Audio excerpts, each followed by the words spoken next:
பர்திமேயு சுவிசேஷ ஊழியங்கள் வழங்கும் நற்செய்தி நேரம். தேவ செய்தி பாஸ்டர் ஆர். அகஸ்டின். இந்த நாளில் உங்களோடு நான் பேசி வருகிறேன்.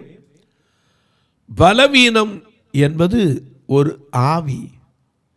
இன்னைக்கு எல்லாருடைய வாழ்க்கையிலையும் பலவீனம் இருக்குது. எப்படின்னு கேட்பீங்க. இன்னைக்கு ஒரு டீ கடைக்கு போகிறீங்கன்னு வச்சுக்கோங்க. போன உடனே நம்ம நேரடியாக கேட்க மாட்டான், காப்பியா டீயா பிரதர், டீ போடுங்க, சுகர்லெஸ்ஸா சுகரோடையா. அப்போ என்ன அர்த்தம்? பலவீனம் இருக்கா இல்லையா இதானே கேட்குறது. தெரியாமல் கொஞ்சம் மாற்றி கேட்குறாரு, அவ்வளோதான். நாம் ஒன்று சொல்லுவோம், ஐயோ சுகர் வேண்டாம்.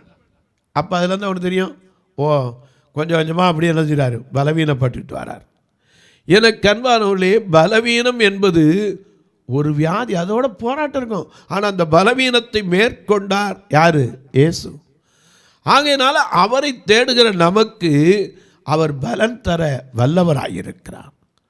அதனால தான் சொல்லியிருக்கார், உன் பலவீனத்தில் என் பலன் பூரணமாய் விளங்கும் இருக்கார். ஆனால் எவ்வளவு பெரிய மனுஷனுடைய வாழ்க்கையிலையும் பாருங்க, சில பலவீனங்கள் இருக்கத்தான் செய்கிறது. வேதத்தில் பார்க்கிறோம். உங்களுடைய வேதாகமத்தை எங்கே இருந்தாலும் சரி, இப்போ தயவு செய்து தேடி எடுத்துக்கொள்ளுங்கள்.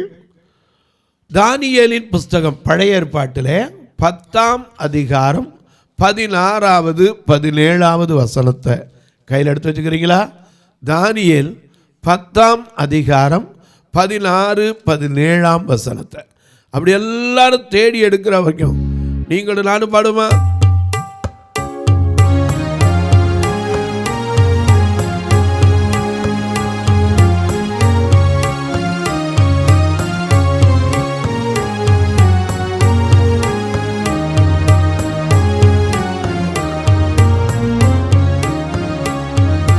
துதிப்போம் அல்லேலூயா பாடி மகிழ்வோம் மகிமனை போற்றி. துதிப்போம் அல்லேலூயா பாடி மகிழ்வோம் மகிமனை போற்றி. மகிமை தேவ மகிமை தேவ தேவனுக்கே மகிமை. அல்லேலூயா மகிமை தேவ மகிமை தேவ தேவனுக்கே மகிமை. துதிப்போம் அல்லேலூயா பாடி.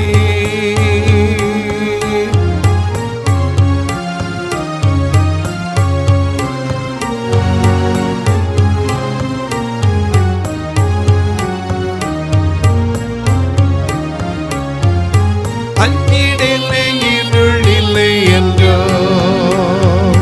நடமாடும் கொள்ளை நோயை கண்டும், அஞ்சிடலே இருளிலே என்றோ நடமாடும் கொள்ளை நோயை கண்டும், பயங்கரத்திற்கோ பறக்குமல்லிற்கோ பயந்திடில் ஜெயித்திடுவே. பயங்கரத்திற்கோ பறக்குமல்லிற்கோ பயந்திடில் ஜெயித்திடுவே. துதிப்போ அல்லேலூயா பாடி மகிழ்வோம் மகிமனை போற்றி. மகிமை தேவ மகிமை தேவ தேவனுக்கே. அல்லேலூயா மகிமை தேவ மகிமை தேவ தேவனுக்கே மகிமை. துதிப்போம் அல்லேலூயா பாடி.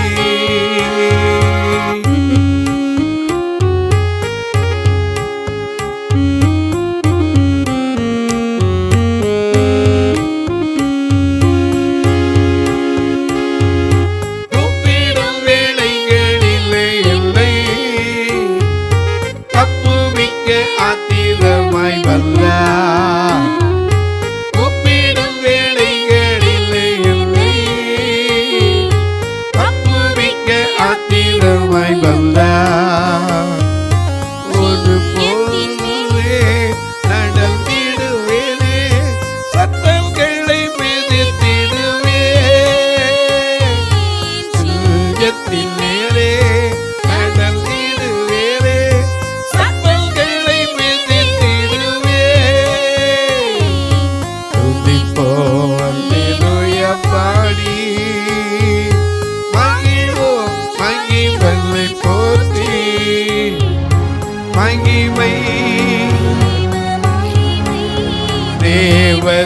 தேவனுக்கே மகிமை. அல்லேலூயா மகிமை மகிமை தேவனுக்கே மகிமை. துதிப்போம் அல்லேலூயா பாடி. எல்லாம் எடுத்திருப்பீங்க. வாசிக்க சொல்லட்டா? தானியேலின் புஸ்தகம் 10ஆம் அதிகாரம் 16ஆம் வசனம். அப்பொழுது மனுபுத்திரரின் சாயலாகிய ஒருவன் என் உதடுகளை தொட்டான். உடனே நான் என் வாயை திறந்து பேசி எனக்கு எதிரே நின்றவனை நோக்கி என் ஆண்டவனே தரிசனத்தினால் என் மூட்டுகள் புரண்டன. எவ்வளவு பெரிய ஆளு தானியேல்! யாரு? சிங்கக்கவியில தைரியமா நில்லவன். தரிசனத்தினாலே பலவீனம். இப்ப என்ன சொல்றாரு? மூட்டுகள் புரண்டன, பலன் அற்று போனேன். ஆகையால் என் ஆண்டவனோடு அடியேன் என் ஆண்டவனோடு பேசக்கூடுவது எப்படி? இனி என்னில் பலன் இல்லை, என்னில் மூச்சும் இல்லை என்றேன். இந்த தானியேல் ஒரு காலத்துல ராஜாவின் போஜனத்தினால கூட ராஜாலாம் நினைச்சாங்க. ஏன்னா பாபிலோனுக்கு கொண்டு போனதுல, அடிமைகளை கொண்டு போனதுல தானியேல், சாத்ராக், மேஷாக், ஆபேத்நேகோலாம் உண்டு. இந்த தானியேல் அங்கே போன உடனே இவர்களுக்கெல்லாம் ராஜாவின் போஜனம் கொடுக்கணும், ராஜா பானம் பண்ணுகிற திராட்சை ரசத்தை கொடுக்கணும்னு உடனே அவன் தனக்குள்ள ஒரு தீர்மானம் எடுத்தவன். எங்களுக்கு என்ன வேண்டாம்? ராஜாவின் போஜனத்தினாலே தன்னை தீட்டுப்படுத்தாதபடிக்கு பிரதானிகளின் தலைவரிடத்தில் தானியேல் 1:8 வேண்டிக் கொண்டான். அப்படி வேண்டிக் கொண்டது மட்டுமல்ல, அந்த அதிபதி சொன்னான். என்ன சொன்னான்? எப்பா, ராஜா என்னை கேட்பாரப்பா, நாளைக்கு எல்லாரையும் கொண்டு காட்டும்போது நீங்கள் பலவீனர்களாக காணப்படக்கூடாது. இவன் சொன்னா, எங்களுக்கு அது வேண்டாம், மரக்கறி, பருப்பு, கீரை முதலானவற்றை கொடுன்னா. தவணை கேட்டான். எதுக்காக? 10 நாள். வாசிக்க பார்க்கலாம். தானியேல் 1:8 வாசிக்க பார்க்கலாம். தானியேல் ராஜாவின் போஜனத்தினாலும் அவர் பானம் பண்ணுகிற திராட்சை ரசத்தினாலும் தன்னை தீட்டுப்படுத்தலாகாது என்று தன் இருதயத்தில் தீர்மானம் பண்ணிக்கொண்டு தன்னை தீட்டுப்படுத்தாதபடி பிரதானிகளின் தலைவனிடத்தில் வேண்டிக் கொண்டான். தேவன் தானியேலுக்கு பிரதானிகளின் தலைவனிடத்தில் தயவும் இரக்கமும் வைத்தார்.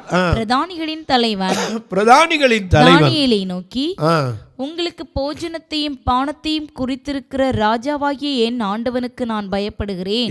உங்களுக்கு பயப்படுறோம் இல்லையோ, எனக்கு வேலை கொடுத்திருக்கானே, என் எஜமானுக்கு நான் பயப்படுகிறேன். அவர் உங்களோடு ஒத்த வாலிபரின் முகங்களை பார்க்கிலும், உங்களோடு ஒத்த வாலிபருடைய முகங்களை பார்க்கிலும் உங்கள் முகங்கள் வாடிப்போன நிலையில காணப்பட வேண்டியது என்ன? அதனால் ராஜா என்னை சிரச்சேதம் பண்ணுவாரே என்றான். சரி. அப்பொழுது பிரதானிகளின் தலைவனை தானியேல், அனனியா, மிஷாவேல், அசரியா என்பவர்கள் மேல் விசாரிப்புக்காரனாக வைக்கப்பட்ட மேல்ஷார் என்பவனை தானியேல் நோக்கி, 10 நாள் வரைக்கும் அது அடியாரை சோதித்து பாரும். எதுக்கு 10 நாள்? எங்களை சோதிச்சு பாருங்க. எங்களுக்கு புசிக்க பருப்பு முதலான மரக்கறியும் குடிக்க தண்ணீரையும் கொடுத்து எங்கள் முகங்களையும் ராஜபோஜனத்தில் புசிக்கிற வாலிபருடைய முகங்களையும் ஒத்துப்பாரும். பின்பு நீர் காண்கிறபடி உமது அடியாருக்கு செய்யும் என்றான். சரி.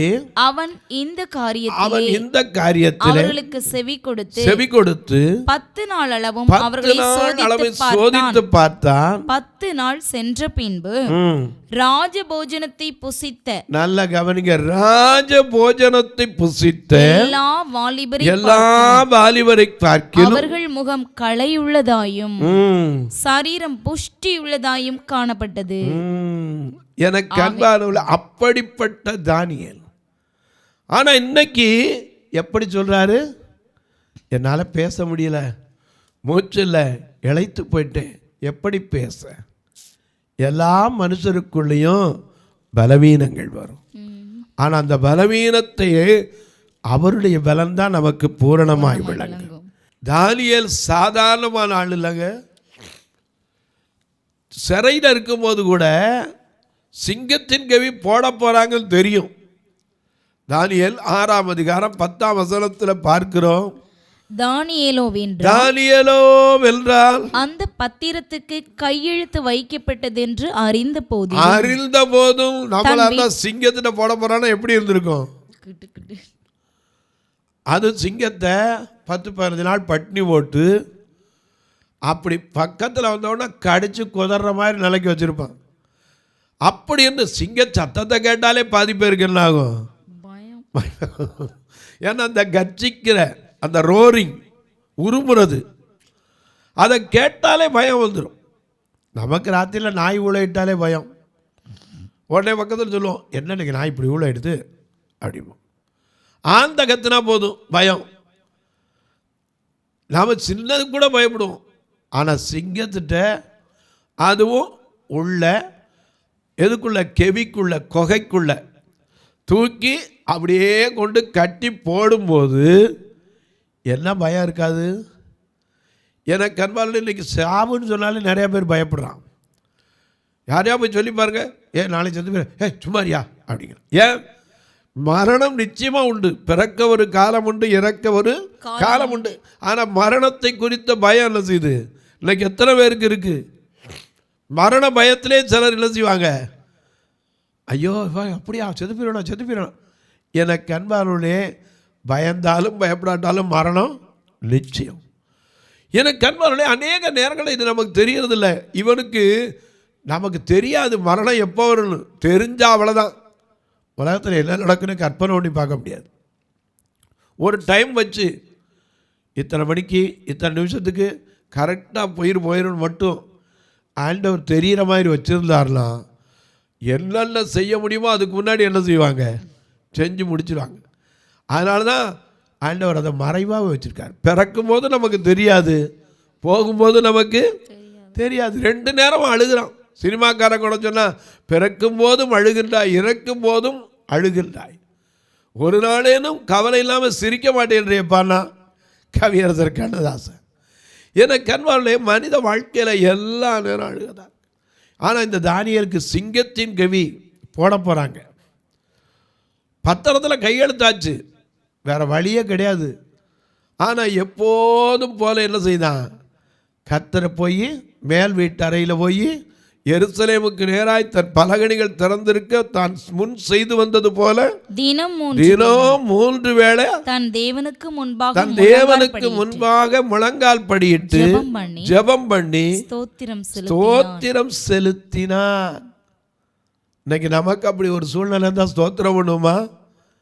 ஏன்னா ஸ்தோத்திரம் சொல்ல சொல்ல கிருபை பெருகிக் கொண்டே இருக்குமா.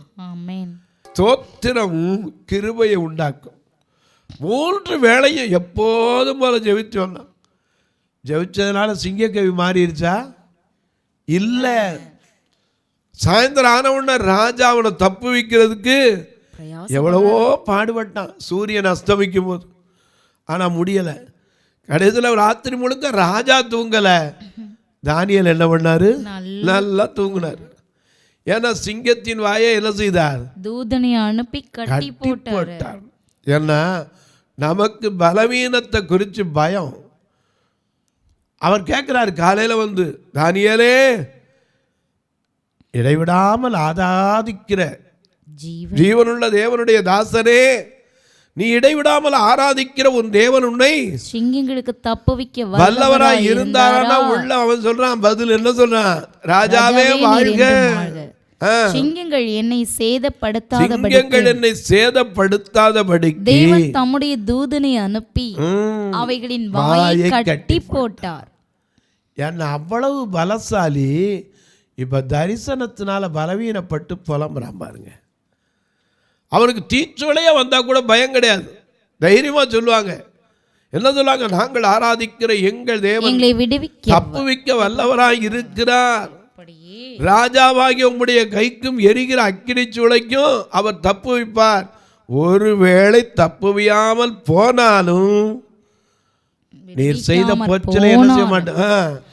நாங்கள் ஆராதிக்கிற எங்கள் தேவன் எங்களை தப்புவிக்க வல்லவராய் இருக்கிறார். அவர் எரிகிற அக்கினி சூளைக்கும் ராஜாவாகிய உம்முடைய கைக்கும் நீங்களாக்கி விடுவிப்பார். விடுவியாமல் போனாலும் நாங்கள் உம்முடைய தேவர்களுக்கு ஆராதனை செய்வதும் இல்லை, நீர் நிறுத்தின பொற்சிலையை வழிபடுவதும் இல்லை என்று ராஜாவாகிய உமக்கு தெரிந்திருக்க கடவுதுன்னு எப்படி கூட்டான். நேபுகாத்நேசாரே, இந்த காரியத்தை குறித்து நான் என்ன செய்ய வேண்டியதில்லை, உமக்கு உத்தரவு சொல்ல அவசியம் இல்லைன்னு தைரியமா பேசுற தானியேல் அவனுக்கும் பலவீனம் இருந்துச்சு. இன்னைக்கு பலவீனத்தை கண்டவுடனே சோர்ந்து வராங்க. எல்லாருடைய வாழ்க்கையிலும் பலவீனங்கள் வரும். ஆனால் அந்த பலவீனங்களை மாற்றுகிறதற்கு சில வழிமுறைகளை இந்த வேதத்தில் எழுதி வைத்திருக்கிறார். பலவீனம் இல்லாத மனுஷரே கிடையாதுங்க. யார்கிட்ட போய் கேட்டு பாருங்க, எல்லாத்தையும் ஒரு பலவீனம் உண்டு. சிலருக்கு வார்த்தையில் பலவீனம், சிலருக்கு பேச்சில் பலவீனம், சிலருக்கு சொல்ல மறக்கிற பலவீனம், சிலருக்கு வச்சதை எங்கே எடுக்க மாட்டோம் இல்லை ஞாபக சக்தியில் பலவீனம், சிலருக்கு நடந்த பாதையை திரும்பி மறந்துடும், போன பாதையே தெரியாமல். இங்கே தான் வந்தேன்னா அன்றைக்கி ஒருத்தர் இப்படி தான் போயிருந்தேன். ஒருத்தர் சொன்னார், எப்பா இன்றைக்கி நீ தான் பாய் போடணும் சர்ச்சுக்கு, நீ தான் வைக்க. நானா பாய் போடணும்? என்னவோ பெரிய காரியமாயிரு. மனுஷ வாழ்க்கையில் பலவீனங்கள். ஆனால் ஒன்றை நாம் தெரிஞ்சுக்கொள்ளுங்க, பழைய ஏற்பாட்டில் பலவீனத்தில் பலவீனம் உள்ளவர்கள் நிறைய பேர் இருந்தாங்க. நாமளும் இன்னைக்கு பலவீனம், நம்ம ஒருத்தர் தான் பலவீனம்னு வச்சுக்கிறோம். நம்முடைய பலவீனங்களையும் அவர் சிலுவையில் என்ன செய்தார்? சுமந்து தீர்த்து விட்டார். ஐயா, அதனால தான் 1 கொரிந்தியர் 1:18 பார்க்கிறோம், சிலுவையை பற்றிய உபதேசம் கெட்டு போகிறவர்களுக்கு பைத்தியமா இருக்கிறது, ரட்சிக்கப்படுகிற மனுஷனுக்கு அது தேவ பலன். எல்லா மனுஷனுக்கும் பலவீனம் உண்டு, மறந்துடாதீங்க. நீங்க நினைச்சுக்கிறீங்க ஒருவேளை எனக்கு தான் பலவீனம். ஒரு அம்மாலாம் கூப்பிட்டு தினம் அழுவாங்க. 85 வயசாச்சு, துளசின்னு ஒரு அம்மா. ஐயா படுத்த படுக்கையில் இருக்கையா, கை காலெலாம் வீங்கி போயிருக்கியா, ஐயோ என்னை விசாரிக்க ஒருத்தரும் இல்லை, என்னை கேட்க ஒருத்தரும் இல்லை, என் வேதனை தாங்கலைம்பாங்க. எனக்கு பாவமாக தான் இருக்கும். ஆனால் பலவீனத்தை யார் மாற்ற முடியும்?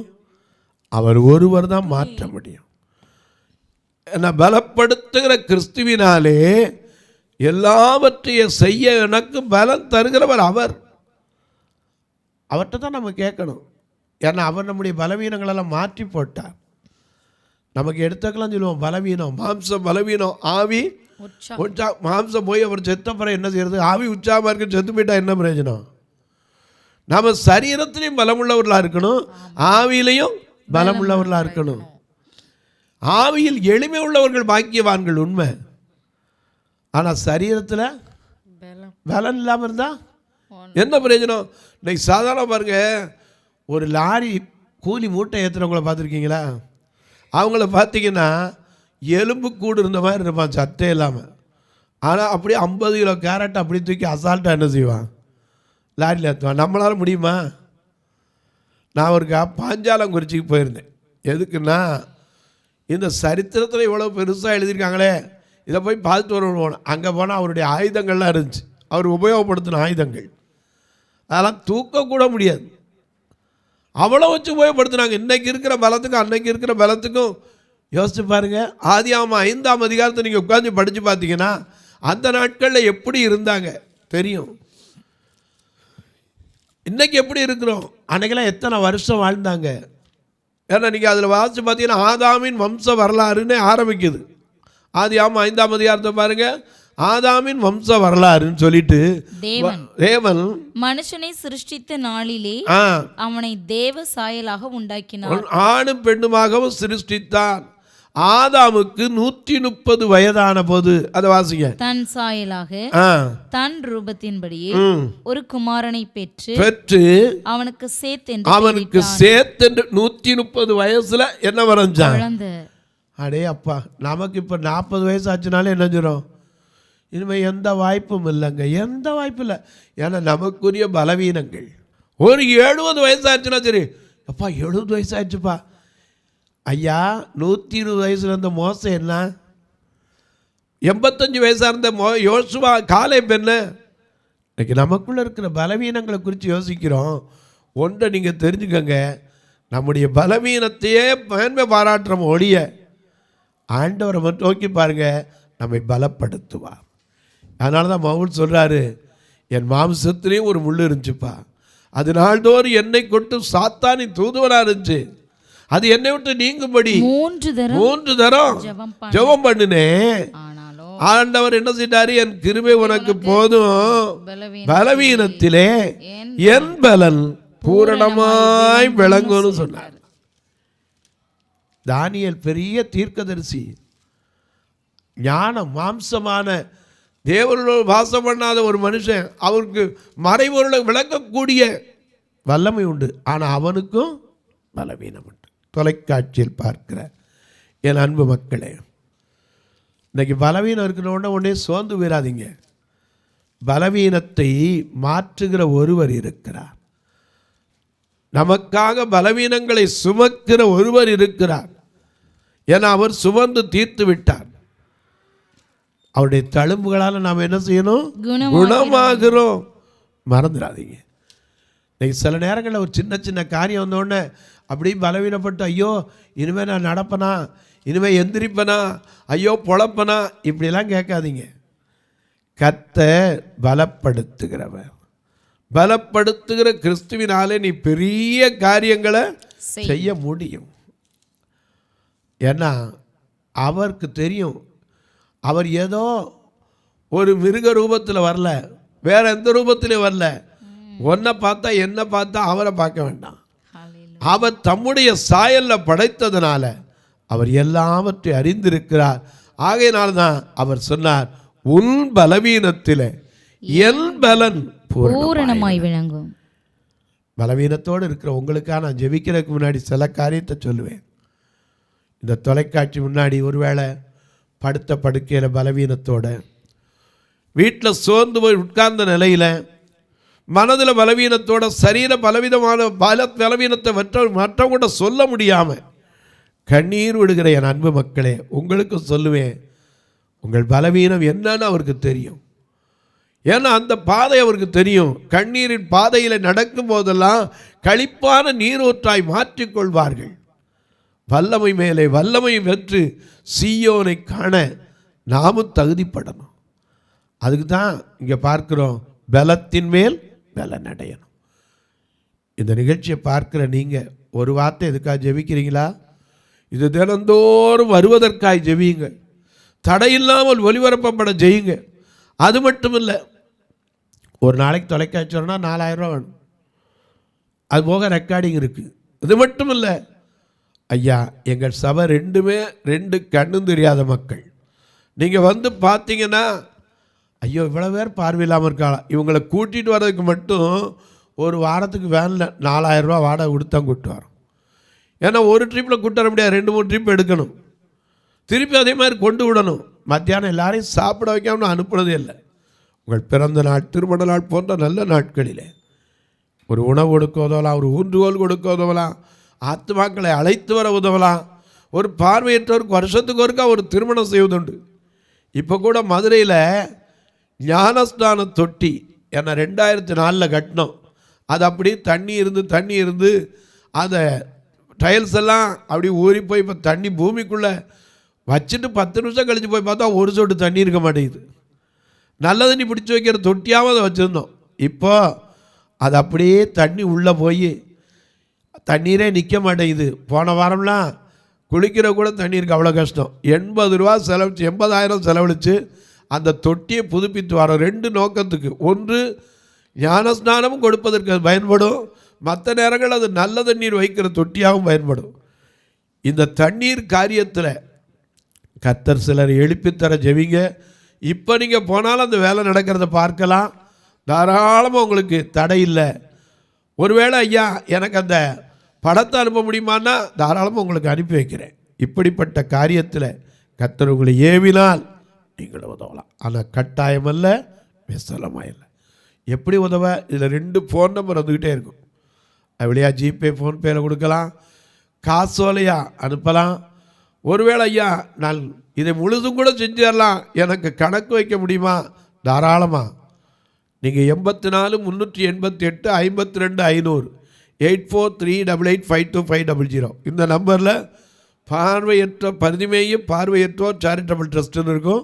நீங்கள் இதன் வழியாக தொடர்பு கொண்டு இந்த ரசீதை நீங்கள் உங்களுடைய கணக்கும் பயன்படுத்தி கொள்ளலாம்.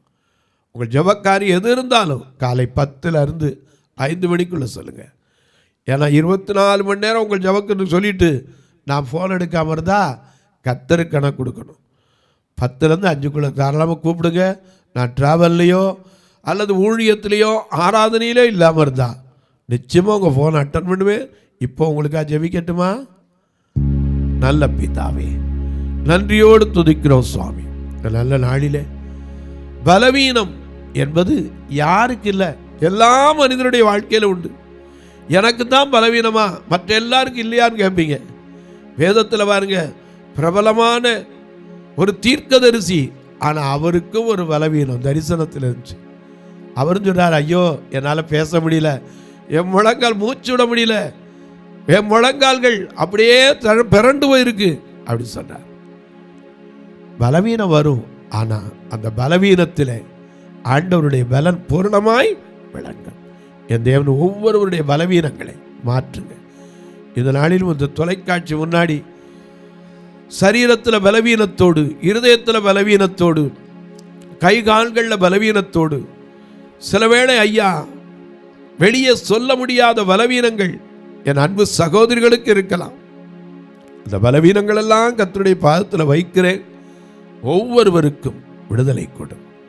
வேதம் சொன்னபடி என்னை நோக்கி கூப்பிடு, நான் உன்னை விடுவிப்பேன், நீ என்னை மகிமைப்படுத்துவாய் என்றீரே. அந்த வார்த்தையின்படி ஒவ்வொருவரையும் விடுவேன். இயேசுவின் நாமத்தில் ஜெபிக்கிறேன் நல்ல பிதாவே, ஆமென். சபை ஆராதனை ஞாயிறு காலை 10 மணி முதல் 12 மணி வரை. இடம் பர்திமேயு சுவிசேஷ ஆலயம், அன்னை சத்யா நகர், இளமனூர் அஞ்சல், சக்கிமங்கலம் வழி, மதுரை மாவட்டம். பின்கோட் 625201 மற்றும் பர்திமேயு சுவிசேஷ ஜெப வீடு, flat number 107, Eden garden, Muthur, Tirunelveli. Pincode 627011.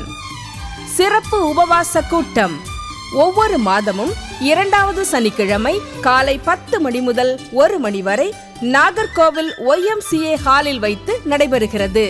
மற்றும் ஒவ்வொரு மாதமும் 4வது சனிக்கிழமை காலை 10 மணி முதல் 1 மணி வரை திருநெல்வேலி புதிய பேருந்து நிலையம் அருகில் உள்ள கிரேஸ் ஹாலில் வைத்து நடைபெறுகிறது. எங்கள் எல்லா ஆராதனைகளிலும் கலந்து கொண்டு தேவனை மகிமைப்படுத்த அன்பாய் அழைக்கிறோம். உங்கள் உதாரத்துவமான காணிக்கைகளினால் இவ்வூழியத்தை தாங்க விரும்பினால் R Augustine, account number 5021364331, IFSC code IDIB 000B066, Indian bank, BP Kulam, Madurai.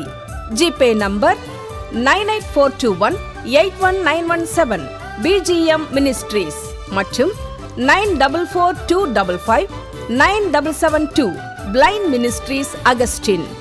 உங்கள் தொடர்புக்கு பாஸ்டர் ஆர் அகஸ்டின், பர்திமேயு சுவிசேஷ ஊழியங்கள், நாகமலை, புதுக்கோட்டை, மதுரை 625019. தொலைபேசி எண்கள் 98421819117 மற்றும் 9442559772. கர்த்தர் தாமே உங்களை ஆசீர்வதிப்பாராக.